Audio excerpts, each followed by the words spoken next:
என்னது இது? ஓ வெடியா? டேய் ஸ்ரீநாத் வாடா விளையாடலாம். ஐயோ இவனா பார்த்தா வெடிக்க போறேன். வீட்டுல சாப்பிடுறது ஒண்ணு கூட இல்ல. நல்லா குண்டா தின்னாரோ.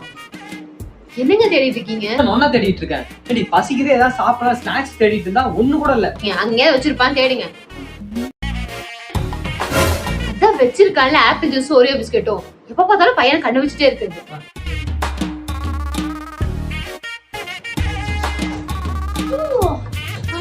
என்னடா தேடிட்டு இருக்க? அம்மா இங்க ரெண்டு பட்டாசு மாதிரி இருந்துச்சுமா காணோமா? பட்டாசு எல்லாம் ஒண்ணும் இல்ல. இங்க இருந்துச்சுமா தெரியுமா? ஓரியோ பிஸ்கெட் மாதிரி ஆப்பிள் ஜூஸ் மாதிரி பட்டாசு இருந்துச்சு. அது பட்டாசாடா? ஐயோ என் புருஷன். இந்த ஜூஸை குடிப்போம்.